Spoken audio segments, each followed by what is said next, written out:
Welcome to our content polishing session. I'm Lucy, the content stylist. In all things visual, I am your gal. In today's session, I am going to take you through everything you need to know about making your content look more polished, premium, attractive to your premium dream clients. I hope you're ready for the most basic bitch polishing session of your life. I say basic bitch because when people hear about making content more aesthetic, visual, all of the things, it seems like it's going to be a lot of work. I'm relieved to know this is actually so simple. I know that you've got the business that's working, the content that converts, the strategy nailed, but what you've never been shown is how to then make this look a lot more aesthetic and attractive without losing that true you aspect to it. Like, not just polish for polish's sake, like you want it to feel like you want it to be visually translating who you are. So in a nutshell, in this session, I share the equipment I use to film that you need to be doing in your content, dissecting the whole profile, everything from profile picture, bio, highlights, your grid covers, from the shooting to the font placement. Look more polished, aesthetic, clear and digestible. So pour yourself a drink, get comfy, and let's dig in. So let's get into it, angels. Polished and premium vibes pending. So fun little fact, I actually filmed this whole session on Canva. I had a fancy little bubble in the corner where you could see my face. I was talking and Canva just decided not to upload it and it just deleted and vanished in front of my eyes and I was absolutely gutted. However, we move. Technical difficulties can happen, but I do apologise that all you are looking at is a presentation without my face. However, I sometimes think it's better to digest information when you're not distracted by someone talking in like the visuals, if you know what I mean. So let's crack into it. It's time to level up your shop window, aka your Instagram grid. So if you are feeling like you've got that messy patchwork grid vibe going on at the minute, it's not cohesive, it's not doing you of service, it's not doing you justice, all of the things, I'm going to help you clear it up, make it feel more cohesive and premium. And if you are a why girl like me, you want to know why you're doing this, you've got that itch inside of you that you want it to look better, but you're like, does it actually matter? Is it going to make that much difference? I'm here to tell you that it is going to make a massive difference to your brand. It's going to help you attract bigger and better opportunities because visually it's going to be a lot clearer, the standard that you're working at, that you are a premium business and that people do need what you do. So whether that is dream clients, whether that's that you'll get invited onto podcasts, whether that's that you'll get invited to speak at events, you are going to attract way more bigger and better opportunities. It's also going to mean your content's doing the heavy lifting for you. When the visuals are nailed, your message is landing harder because it's easier to read. Maybe the visuals have drawn people in, so they're actually taking time to read your message. So your content is doing way more extra mileage than what it was before because people are digesting it, taking it in, and actually more invested in your content. And it also means that when dream clients land on your grid, they're going to know within seconds that you are the person for them because it's easy to navigate your page. They can see what content they want to digest first. And visually, it's kind of luring them in and doing the heavy lifting for you. So as I say, this is going to be so basic, bitch. It might be teaching you to suck eggs a little bit, but it really is polishing up and refining that your brand has been missing. So here's a little checklist that you can refer to whenever you want to level up your grid. These are the things that you want to polish up and make sure they're super digestible, visual, attractive, all of the things. So your bio, your highlights, your profile photo, the B-roll that you're capturing, so the videos and photos, your hooks so that they're super digestible, pinned posts, your Instagram stories, and then of course ensuring that you are maintaining this with your content and grid plan. So essentially everything that you are doing on your Instagram, everything that when you click on your profile people are looking at, we want to make sure is super polished and looking as premium as possible. So let's start with the bio. This is basically what's going to sell you and it's going to sell what you do when people click on your profile. The rule of thumb is you want to answer a minimum of 3 of these. If you can do more, amazing, but I think 3 is a really good number to aim for. So you want to answer within your bio what you do, the result that you get people, what's in it for them, which basically means why should they care, who you work with, social proof, and directing them to take an action. So I've got some examples for you here of this actually in action. So starting with mine. So as you can see, I've started it with I level up your brand. So clearly that's stating what I do for people. Content that's polished, attractive, and radiating you. That's the result that I'm getting them. Have dream clients land on your page obsessed with you. And that's what's in it for them. So moving on to our next one, we've got where A-player female business owners scale the success they busted their ass off for without overthinking, overcomplication, or hustling. So she's listed A-player female business owners, that's who she works with, scale the success they busted their ass off for without overthinking, overcomplication, or hustling. So that's the result she gets them, scaling, and what's in it for them without the overthinking, overcomplication, or hustling. Then she's put underneath binge the pod. So that's directing them to take an action. So she's hit 4 of those, which is amazing. So on to our next one again. So we've got independent property consultancy investment specialists. So that's what they do. Clear guidance on the best route to sell. So that's the result they get people.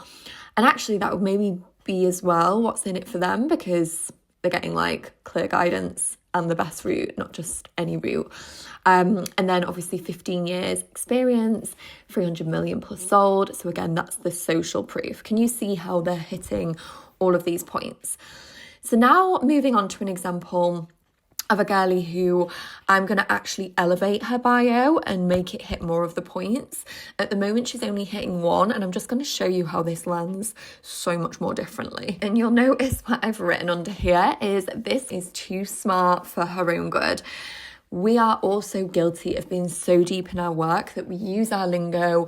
We're like 50 layers deep, and the client on the surface is like, what even is that? And it's going over their head. You may as well be speaking Spanish to them if you're English, obviously. So what I mean by that is she's written in here, you're unfiltered, mirror emoji, intuitive. I'm quite a spiritual girly, and even I'm unsure what she's getting at with that. And you know what the saying is, a confused buyer won't buy. You want to make sure it's crystal clear and digestible what you are trying to get across, so that when someone lands on your profile, not maybe sure about if they even need what you do, it's going to speak to them. I actually love the saying, sell the sizzle, not the sausage. And what I mean by that is if someone has never ever tasted a sausage in their life, they don't know what it tastes like, they're not even really sure what it is, imagine it's completely foreign to them, and you're on your Insta trying to sell a sausage, they're just going to scroll right past. They don't even know that they need it. Like they could need that sausage in their life, but they could just have zero clue. However, if you sell the sizzle of it, so what it smells like, what it tastes like, what it does for you, the result you're going to get if you eat that sausage, she walks past and she's like, oh, that smells good. What is that? I'm going to try that. Like, I'm interested. I'm going to find out more about this sausage. And then guess what? She tries the sausage and then she understands, oh my God, I have been missing out of this in this sausage all of my life. How funny is that saying? But I hope that lands. So this is exactly what we want to do in this bio. We want to make sure that whoever's landing on her profile, they kind of understand a brief concept of, okay, what is this? What does she do? And what's in it for me? I'm sure the clients in her world will know exactly what that term is, but they're already in her world. She wants to attract people who don't like work with her, right? Because then she wants to convert them. So continuing to read on, obviously she's got FCA trademark, advanced subconscious, shadow and frequency training for healers and coaches. So again, it's explaining what she does. Obviously, that's probably a little bit of social proof, like the FCA trademark. But again, like advanced subconscious, shadow and frequency training. Like, does someone wake up on a Monday morning and think, you know what? I think I really need to hire someone to help me with my subconscious and shadow work. Like, unlikely. I mean, I kind of know what it is, but what she's actually going to be experiencing is maybe she's got money blocks, or maybe she just can't seem to get to the next level of success, or maybe she's like constantly attracting the wrong people in her life. That means she has to do the shadow work. Does this make sense? And that's my brief understanding of it anyways. So you need to speak to where she's at. And this is where I'm getting at with, she's so smart and she knows what her client needs, but her client doesn't know that. So we really want to speak to their level. Okay. So this is where it comes with simplifying it, all of the things. I really hope this is landing. So I have elevated this caption, and this is what I would do. And obviously I've read her link in her bio, so I've got a rough feel for what she's doing. Obviously this is just me going at it without even fully knowing her work. But instead we've got next level identity upgrade. So this is what she does. Collapse the timeline on your goals. That's clearly communicating the results she gets people. Become the version of you who attracts everything she wants. That's what's in it for her. Obviously, again, this is just something I've done from a quick 5 minutes of reading her link to her website. If that obviously isn't her dream client, and she actually helps them get a different result. But I just wanted to give you a tangible example of how that is hitting 3 more of the marks. Someone's going to land on there like, oh my God, I want to get to my goals quicker and I want so much more for my life. Boom. Okay, now I get it. Now I'm interested. Now I'm going to carry on reading her content. On to highlights. So highlights' purpose are kind of to elaborate on what you do. They're little insights into your work. You can use them strategically in a sense of answering what you do, the results you get your clients, reviews, tips and tutorials, your offer, behind the scenes.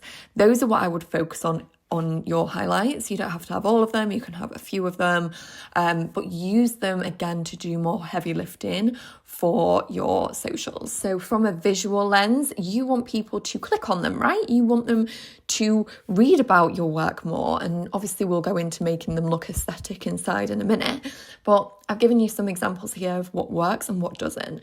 You really want to bring them into these highlights, again, doing the heavy lifting for you. So if we look at the one on the left here, she's got free in capital letters there.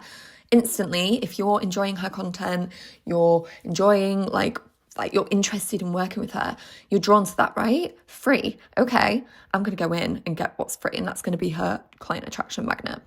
Who's Millie? Again, if you're wanting to learn more about her, students, tools, tips. Okay, so amazing. Really defined, clear what's inside.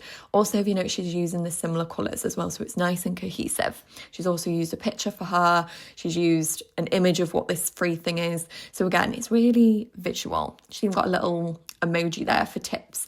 So it's really digestible. Again, I've used myself as an example. So we've got services, about, to be fair, I could be clearer actually with that little right emoji. That's just kind of like content that I've made that they can quickly binge. So like tips, things like that. And then shoot days. So again, my colours are all very cohesive. I've got the visuals on there.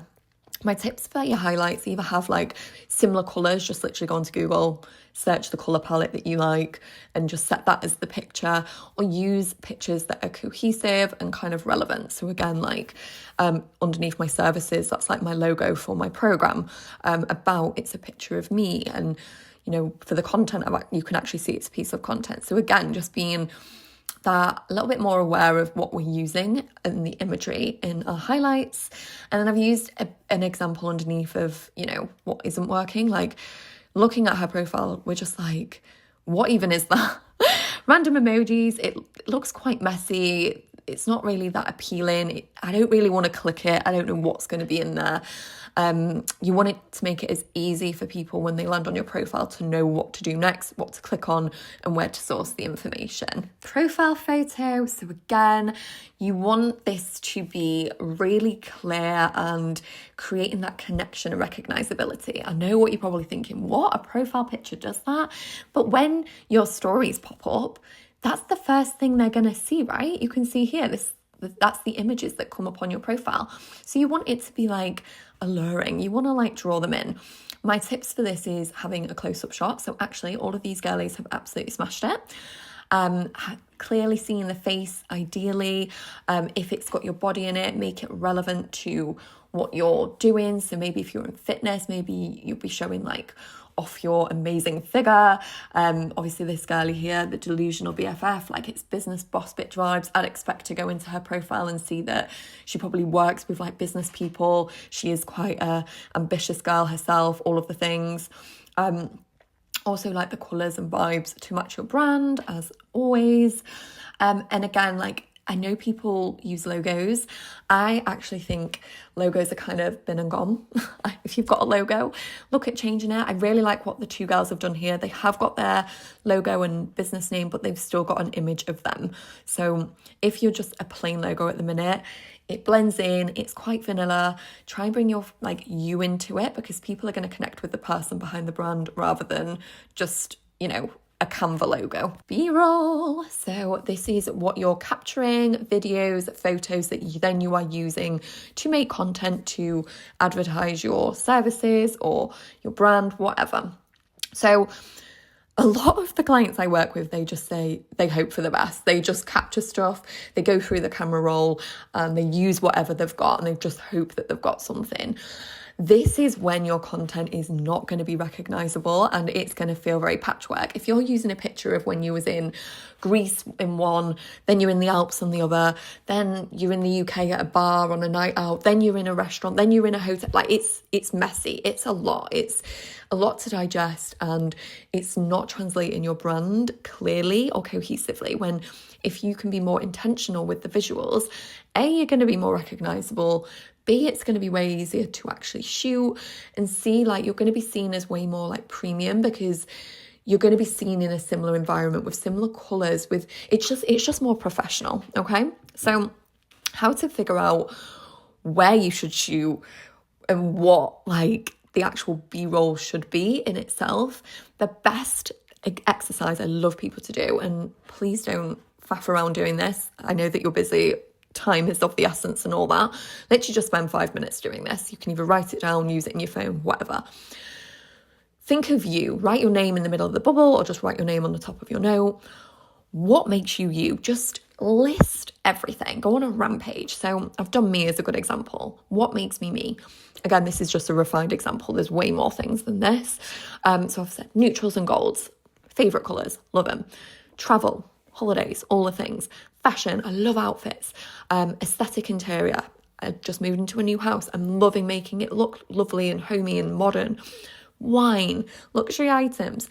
Just list everything that makes you you. You can even add things on there like, what does my brand represent? What are my values? So for example, one of my clients was all about freedom and fulfillment. So when she said she loved the beach, it was like, oh my goodness, like getting content in front of, you know, the waves and the beach is giving that freedom visual. List it all out, and then you can start to decide, okay, what environments do I feel most me in? What does like just light me up? What colours do I love? What am I most attracted to? And then you can start to decide what your like signature B-roll is. And it's just going to make everything feel so much cohesive and easier. So here's an example of how I've got clear on mine. So I have just recently gone to Tokyo. Tokyo is the most vibrant, multicoloured, busy city I've ever been to. And my aesthetic is minimal, neutrals, clean. It's like very like, I don't want to say plain, but it's the opposite of Tokyo. However, because I have that lens on that I'm like, okay, I know my colours, I know kind of my aesthetic, I was able to pinpoint places and see when it was my aesthetic and then build on my B-roll. So as you can see here, look, I've still managed to get like on-brand cohesive B-roll regardless of the environment I'm in, because like there's always going to be part of your aesthetic in even the most chaotic environments. I hope that lands. But to one side, like you can use Pinterest. Like look at all those images. Those are like not mine, but they are so my aesthetic. So getting clear on this and doing that spider diagram exercise, it's just going to make it so much more easier to find your kind of aesthetic B-roll. I just wanted to show you another one live in action. So again, these are girls just in my audience. I've kind of just plucked them out at random, but you can see here that one of them, she has her B-roll nailed, that she's always kind of in similar environments. Her clothes are somewhat similar colours. Like she's got a very similar shooting angle. You can I think she helps people with, I'm sure it's content. So yeah, either way, you can see that she's got that visual nailed, that similar environment, and doesn't it look appealing? You kind of feel safe on her grid because it's all very similar. It's giving premium. Then we've got this other girl here. Her work is amazing. We were chatting in the DMs the other day. She's so lovely. But can you see she's got, in the bottom right here, she's on a beach. Then she's in the Alps. Then it looks like she's maybe somewhere else in a city or something. Then she's in a shoot, wearing obviously like iconic business wear. Then she's in her hijab. It's just a lot. And then obviously there's the writing, which I am going to go into in a minute. It's a lot. It's not visually cohesive. You can't really feel who she's about. Like it's very messy. It's quite hard to digest. So my tips for your B-roll to make sure it is cohesive, stick to like a signature B-roll style. So you've got similar backdrops, environments, outfits, similar poses, things that you're doing in the content. Embody your brand through the visuals. So as I mentioned before, this girlie here, like if her brand is all about working with, and I actually do know this for a fact, she works with like the 1%ers, the ones who want to like better their life, they want to like quantum leap, the next level of success, all of the things. Like she needs to bring that energy through her visuals. She can show maybe that she's the embodiment of that her life looks like that. I can see she loves travel, but there's ways that you can do that that's cohesive, similar colours, wearing similar outfits, doing similar things in the content, bringing that boss energy. So you can really embody your brand message through the visuals. Like on the left here, can you see how she's always doing some kind of like work? She's got like camera equipment in the top right. She's there with her laptop. She's working at a desk. So she's really embodying her work through the visuals. So I would challenge you to, when you film B-roll, kind of have 3 key similar backdrops, environments, outfits, again, just similar colours, similar styles, poses, be doing similar things. So you could maybe, as you can see on the left here, it looks like she's just the like selfie talking to it. She's maybe there with her laptop in one, like talking to the camera. Then she's maybe got it from an angle that she's working at her laptop. There you go. She's got 3 different like poses and things that she's doing in the visuals, and it's just easy to rinse and repeat that then. So here's some capturing tips along with some equipment that I will give you the links to. So making your content look more premium, elevated, and obviously more eye-catching, we want to focus on it feeling high quality. And honestly, everything can be filmed on an iPhone. That's all I ever use for my content. There's just certain things that you can use to make sure it's, giving more, polished and professional and higher quality. And what I mean by that is, making sure your camera lens is clean, making sure your hand is steady when you're filming content, making sure you're keeping it aligned, keeping the frame aligned with like, vertical and horizontal, which I will go on to in a minute. Because if you take your time when taking content, don't just snap and not think about it. Like, put a bit of effort into it, like look around. Is there anything messy in the background? Move slightly to the side. Is the lighting a bit better? It's just having that eye for detail to make it look a lot better. So starting from the top left, can you see there's like a grid in the camera? So you can change this in your settings. I swear by it. It's going to make sure you're holding your camera in the right angle. It shows you what's going to be in the middle of the frame. You can just visually see where everything's going to be more.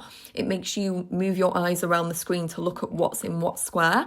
If there's something messy in the left-hand side, can you move it out the way? Just making sure you've got a clear, just like the visuals is feeling nice and neat and looking nice. It makes you pay more attention. Also, if you're holding your phone slightly off angle, it makes sure you straighten it more. So that's a really good hack. Using a tripod, swear by this. This is great if you just want to prop it up while you're working. Easy peasy, you don't have to ask anyone else to do it. You're feeling brave, you can take it out with you if you're working at a gym or whatever. Just get behind the scenes snippets of your life and you can get tons of content this way. Again, I've just been to Tokyo, I took it out with me. The tripod I use specifically, it's got like a little, can you see that little, it's like a mini remote, and if you set it up with your camera you can just keep clicking it and it'll get like, it'll connect to your phone and get lots of pictures. So that's a great way of getting content, especially if you're on your own, which I was the majority of the time in Tokyo. And then good lighting. So I swear by this light that you can just clip onto your phone. It's great if you're doing like talking to the screen content. It just makes your camera so much clearer. You can even use it like if you're filming the other way as well. It's really natural lighting. Your angles. So I love to zoom in on things. If you step back and then zoom into something, it makes it much higher quality and it's much more engaging when you kind of got different angles, from the left, more from the right. And then you can sort of flip through them. So even like when you're working, you could have a shot from behind you, from the side of you, zoomed in on like your keyboard while you're typing. It just creates more of that like visual variation. As you can see at the bottom here, the camera has great zoom settings. I swear by these. It keeps people's attention when you like zoom in. I always do a video where like I'm filming and then I zoom in, then I zoom out. The 0.5 is great because you can, if you flip your camera around, you've got a full panoramic view. You can just play with like the angles of, and the zoom settings, all of the things. And just like do different POVs. So like, you could be wearing the same outfit, doing the same thing, but because you're working from a different angle, your content's just going to look different. And oh my God, saving the best to last, even though Zoom, I got ahead of myself with Zoom settings. Screenshotting videos, you can thank me later. This is just my biggest hack for just having so much content. When you film videos, say you're in a gorgeous, like, I don't know, like environment, you're wearing lovely clothes, you're ready to film some B-roll, just move around really slowly in the content, be on your phone, well, depending on obviously what your brand is and what your niche is. But say if you are like in the space where, you know, you work on laptops, on your phone, whatever. If you're filming that, you're on your phone 1 minute, then you like pretend to be sending a voice note, you're on a phone call, you're on your laptop. You then, in that like 2-minute video, can go through and when you see angles that you really like, screenshot it. Boom, you've got a picture. I have so many pictures that have come from videos. It is a game changer. You can thank me later. It's also great if you want to use it as like a grid cover. So, you know, if you're posting a reel, use that screenshot because it's going to probably be your favorite angle. You could put some writing over it. It's a game changer. Like, definitely work smart, not hard. You don't have to get pictures and videos, just screenshot the videos. It's just as good quality. Making your grid look nice. So I use an app called MyFeed. It's £30 for the year, so absolute no-brainer. And you can map out your grid. This is not a permission slip to go into perfection, but you can get a feel for colours that you like, maybe things that are in your content, and just have a little play, see what you think, move things around. I always do this, and then I plan out my hooks in advance, and then I can look at how they work together on the grid. It's great. Use it to save you time. Don't do it to create more work. But if you're wanting to take more pride in how your grid's looking, this is a game changer, I swear by it. I'm going to give you an example of a girl who I work with to help elevate her grid. On the left, you can see here, this is before we work together. On the right is after we've done work together. So on the left, as you can see, all of the images are somewhat, I don't know, the same. Nothing's really massively eye-catching. There's a lot, I don't know, it's very samey. And then added on top of that, there's so much writing. You cannot really read that. In fact, even if you try to, you're overwhelmed with how much writing there is anywhere else. However, when you look on the right, can you see she's got such variation here? She's got similar colours, but she's still got her in the imagery, but no image is the same. And this is just so much more eye-catching. It's so much more visually digestible and pleasing, which seems crazy, right? Because everything is different, but it's cohesive. That's the difference. So we got clear on you know, her environments that she liked to be in, her colours. Then I helped her place font like in a much more digestible way, but I'm going to go on to this in a minute. But what a difference. And I will give you a little hack how to do this without overthinking it. So she actually said it was absolute gold when I told her this. So hopefully this will help you too. So I just broke down how we just break down on every image, like there's going to be something different, but something similar. So as you can see, starting from the top left, her visuals is all about like freedom. She loves the beach. She loves being on holiday. So I'm like, okay, we're going to have the sea. Then we're going to go back to an image of you. Then we're going to go to writing. Then we're going to go back to you, back to writing, and so on. And can you see how just thinking about, okay, I kind of know my core few things. I've got content of me here and there. Like I can mix up each tile, but still make it the same. So it's just kind of like a little bit of a jigsaw puzzle, even though on here we've basically got beach and her and certain writing. Like it's still like mixed up. So it's not like just everything's plain Jane or everything's chaotic and too different. I hope that lands. It's keeping it cohesive, but also bringing that variation. Okay, hooks, the visual digestibility of hooks. I'm going to give you some examples in a minute, but for now, as you see, I've got Canva up. Don't panic, you don't have to use Canva.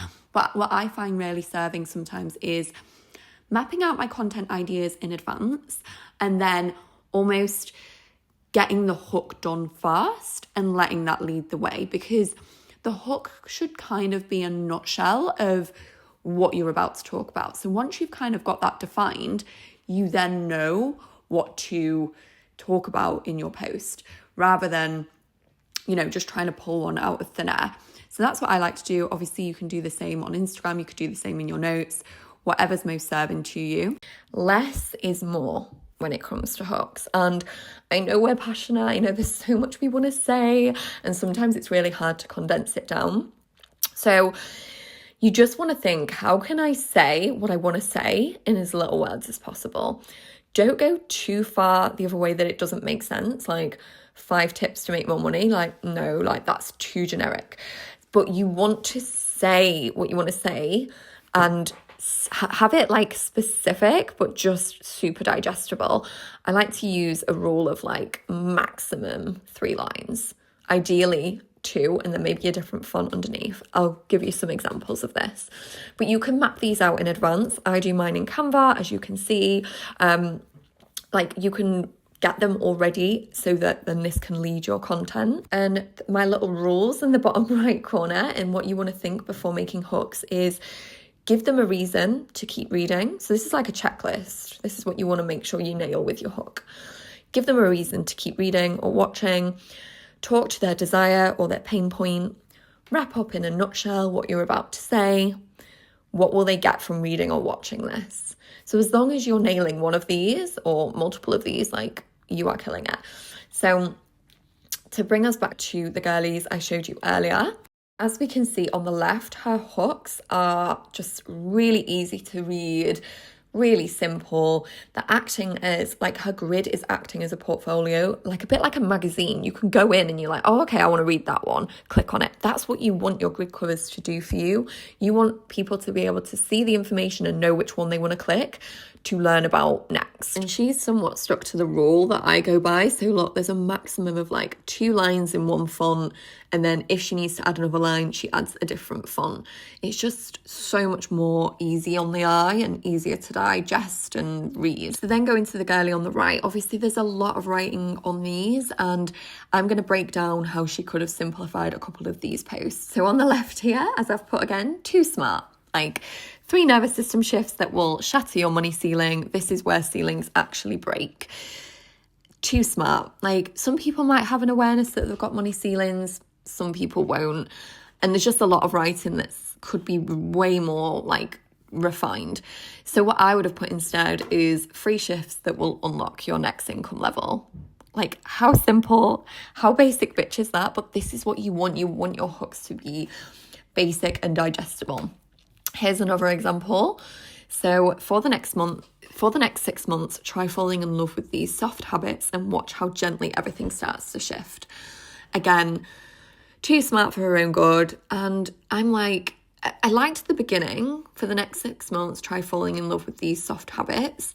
But then I'm like, watch how gently everything starts to shift. Like, what do you mean by that? Like, and why should I care if things start to shift? Like, what's gonna shift? Do you see? Like, you really need to like spell it out and really hit them where they want to keep reading. So, and this piece of content was absolute gold, by the way. Like, as you can see, I've put the what she put in the caption to the right. Like, the tips were amazing, but the hook is what you need to like get them to keep reading, right? So 2 examples that she could have done instead. Habits that will shift your entire reality. Like, oof, okay, now we get what we're going to get from this post. Or if you want to be in the 1%, try these habits. Again, like, don't they just land so much clearer and you know exactly what you're going to get from the post? You're intrigued, you want to keep reading. So again, it's just simplifying what you want to say and making sure that it answers, as I say, giving them a reason to keep reading, talking to their desire or pain point, wrapping up in a nutshell what you're about to say, and what will they get if they keep reading or watching. Which takes us on to our final part of the session, which is your Instagram stories. These are like your back office of what's doing the selling, right? I do most of my selling on my stories. You want people to read what you're saying. You want them to convert into your offers, all of the things. So we want eye-catching and scroll-stopping stories, right? We want the font placement to hook them in, or what you've written to hook them in, should I say. But the font placement and how it looks and how digestible it is what will do that. It's what's gonna stop them in their tracks. So here's an example. So this is actually in my program, like a full tutorial on how I've done this, why I've done this, all the things. If you want access to it, I'm more than happy to give it to you. So if you want more support with your Instagram stories, I can definitely send it your way. Just pop me a message. But I've just broken down on here that on the far left is everything that I want to say to my client. And can you see how it's just not standing out? It's a lot of writing. If you're honest with yourself, when you see people do this, you scroll right past, right? Knowing this is gold, because then you can think, okay, if I do that on other people's content, they're going to do it on me if I do it. So how can I make it look more enticing? How can I grab their attention better? So I've split this up. So rather than it being on one slide, I've got 3 different images here on the background. Again, cohesive, pretty, like capturing people's attention. This was obviously at Christmas, but anyway. So I've got the hook at the beginning. I've highlighted the word messy. I've used emojis that are going to grab the attention. It's bringing that emotive side to it. But what I want you to focus on here is how much more visual is that? How much more is that grabbing your attention? It's more bolder, it's more in your face, all of the things. Then I've led on to the next piece of content. Again, we've got similar colours, we've got like a limit of how much writing's on there, and different, I think on the video as well, I drip feed this in, so it kind of comes in piece by piece. So again, it's more engaging, it's more grabbing their attention. And then to the final slide. So when you're making stories, just think, okay, how can I bring more like eye-catching visuals or more attractiveness? Maybe the pictures I'm using in the background, where I'm placing the font, using a contrast of colours, different font types, using emojis. Like, there's always things that you can be doing with the goal that you want people to stop and read your content, and just how you can take something you want to say in your stories anyway and then make it look more visual. Pinterest will be your best friend for using on-brand images in the background. Don't just use like black and white, like it's just boring.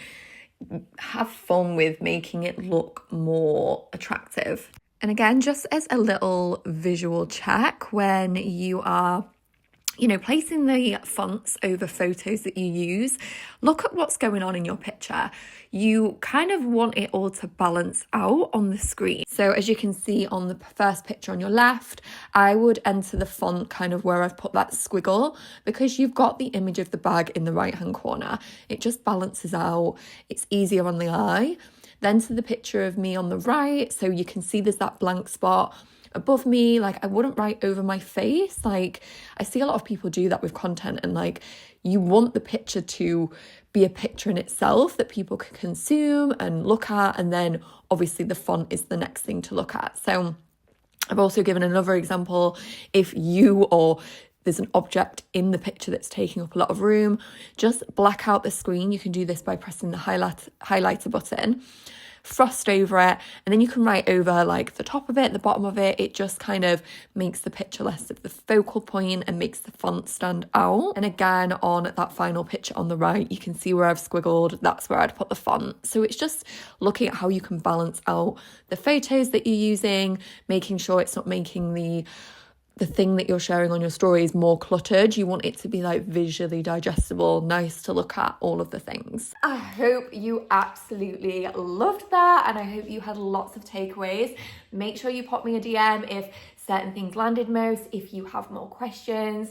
I hope you're really excited now to take action on your brand and content to make it look more visual, polished, premium, all of the things. And if you're still thinking, oh my goodness, how do I implement this, Luce? I really could do with a content stylist by my side, directing me, giving me that visual direction.